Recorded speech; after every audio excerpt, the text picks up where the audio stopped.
Di kota Semarang terdapat hotel yang cukup terkenal bernama Hotel Sky Garden yang berada di perbukitan Gombal. Dibangun pada tahun 1970-an, hotel ini dahulu dikenal sebagai hotel yang megah pada masanya sekitar tahun 1980-an. Tak jarang hotel ini menjadi pilihan wisatawan mancanegara untuk menginap. Berdiri di atas lahan seluas 12 hektar, bangunan ini terdiri dari 24 kamar, bar, meeting room, kolam renang, tempat parkir, serta 20 kamar lain yang berada di dekat kolam renang. Pada masa jayanya, bangunan Hotel Sky Garden menyajikan panorama indah kota Semarang yang menjadi referensi hotel favorit untuk menginap para pejabat negara. Bahkan di atas hotel ini terdapat helipad yang saat itu masih jarang dimiliki oleh hotel pada umumnya. Sekarang bangunan 2 lantai ini tampak rusak dan tidak terawat, bahkan tidak terlihat dari jalan raya karena tertutup pepohonan yang lebat. Akses masuk hotel juga tertutup palang besi walaupun masih terlihat gapura yang menjadi pintu utama bangunan ini.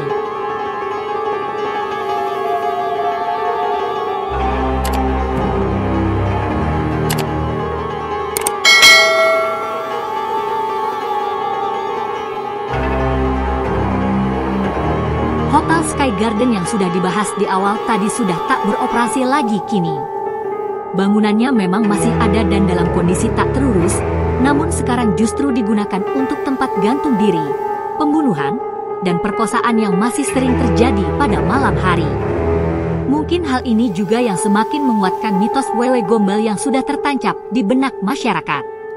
Di perbukitan Gombal juga masih ada sisa kuburan Cina, tepatnya di dalam rimba yang ada di Gombal sana.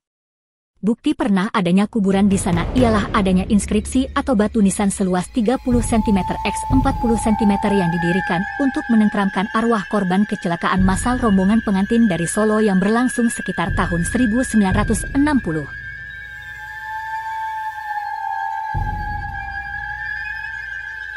Bangunan Hotel Sky Garden masih berdiri hingga saat ini. Kini bangunan tersebut dijadikan tujuan wisata horor.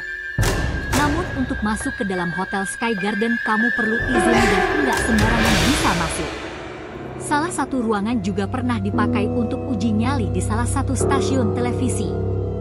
Ruangan itu sudah begitu lebat tersegal semak dan dahan-dahan pohon yang entah bagaimana menyusup masuk dan menutup rapat ruangan tersebut dalam pekat, menyekap erat apapun isi di dalamnya.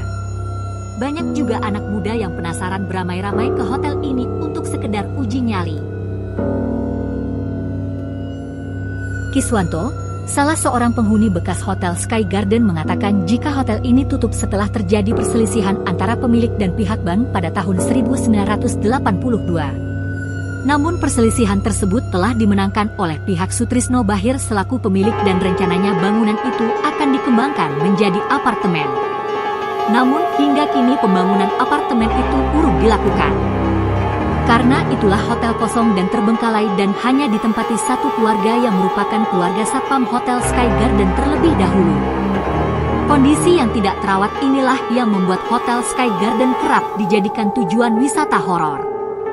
Isu kerap mengiringi cerita tentang hotel ini karena konon kabarnya selama beroperasi banyak kejadian aneh yang terjadi di dalam hotel termasuk pegawai yang kesurupan, penampakan genderuwo, kondisi kamar yang berantakan, hingga penampakan makhluk astral yang dilihat oleh para tamu. Kondisi ini diperparah dengan kejadian pembunuhan dan bunuh diri yang dilakukan seorang ayah kepada keluarganya di dalam hotel tersebut. Bahkan di tahun 1960-an pernah terjadi kecelakaan di kawasan hotel yang menelan banyak korban jiwa. Penduduk lokal percaya jika semua keanehan yang terjadi disebabkan oleh lokasi pembangunan hotel. Konon kabarnya lokasi pendirian Hotel Sky Garden terlebih dahulu merupakan tanah bekas kuburan Tionghoa pada zaman Belanda yang sengaja diratakan. Bahkan ada yang mengatakan lokasi tersebut merupakan pusat kerajaan gaib. Setelah hotel tidak beroperasi, kabarnya terjadi pembunuhan dan perkosaan di tempat tersebut, sehingga banyak orang tidak percaya sesuatu yang mengendalikan seseorang untuk hidup. Dewi Ratri Puspita, salah seorang anggota Semarang Ker, yaitu sebuah komunitas pemuda yang sering melakukan pencarian ke tempat-tempat angker di kota Semarang maupun di luar Semarang, menceritakan pengalamannya mengunjungi bangunan yang telah berdiri sejak tahun 1970-an itu. Pada saat aku masuk, aku enggak merasakan apapun. Semakin masuk aku mulai merasa mual, tapi mungkin karena bangunan itu sudah lama dan lembab, makanya aku mual. Kalau untuk kerasukan, beberapa teman ia kerasukan, aku enggak, ujar Ipiat panggilan akrabnya.